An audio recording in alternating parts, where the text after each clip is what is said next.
The United States as a neutral broker between Israel and the Palestinians is a cruel joke on both Palestinians and the Arab world at large. The United States has exercised its veto many, many times in the Security Council, but perhaps worse than that is that it provides billions of dollars of aid to Israel, a lot of it military aid, and a lot of it in the most lethal possible form. American aid to Israel totals over $6 billion per year. Israel receives $3 billion in direct aid, 2/3 of which is military aid intended for the purchase of American-made weapons. In addition, Israel receives $3 billion in indirect aid, at least half of which is used for military ventures, such as subsidizing Israel's domestic armaments industry. Not included in this figure are other forms of military aid, such as weapons given to Israel free of charge, including fighter planes and attack helicopters. Total U.S. aid to Israel since 1949 has amounted to over $100 billion, making Israel, a country the size of New Jersey, the fourth most powerful military in the world, in possession of the largest fleet of F-16 fighter planes outside the United States. The international community says that better not mean more of this, the devastation caused by Israel's F-16s. So Israel's tanks, missiles and helicopter gunships are no longer enough. Now Ariel Sharon has used fighter planes. America supplied the planes, seen here in action in Lebanon. The pipeline of violence is very much stamped made in USA. I mean, the United States has been brokering an alleged peace process for how long? And what does the situation look like?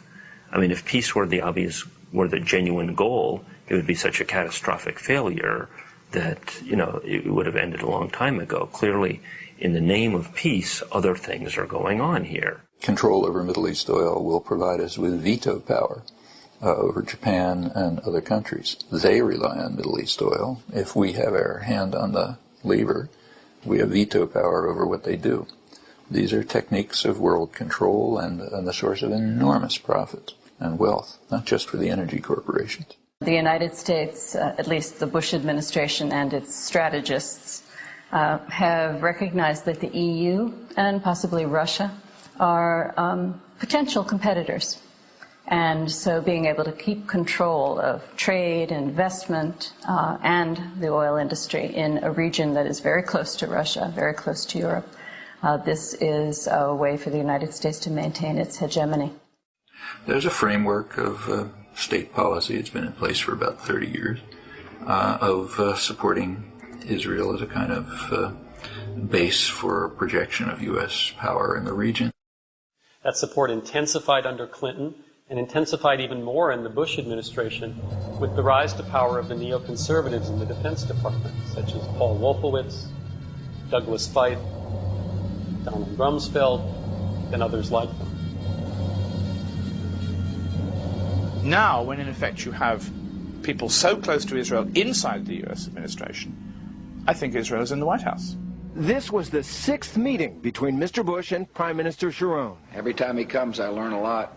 The president has never... There is no difference any longer between U.S. policy in the Middle East and Israeli policy.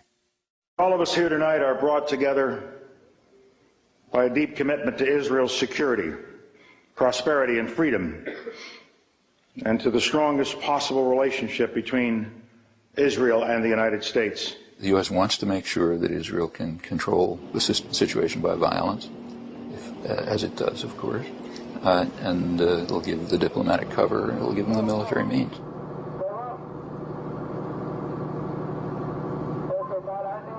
Congress, which is very, very strongly pro-Israeli at the moment, 94 votes to 2 was the way a resolution was passed in the Senate the other day, wholeheartedly endorsing everything Israel is doing.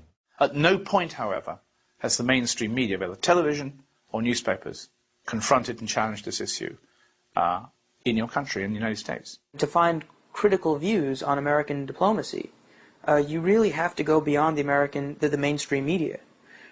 You can find very critical views in the British press. You can even find critical views in the Israeli press.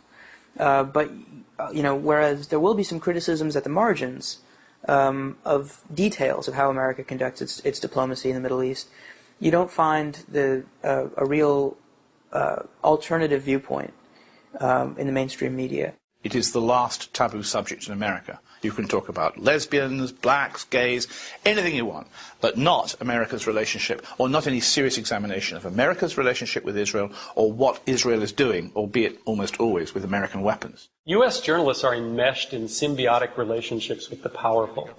Instead of being independent and critical, journalists typically are dependent on policymakers and unwilling to raise the crucial critical questions.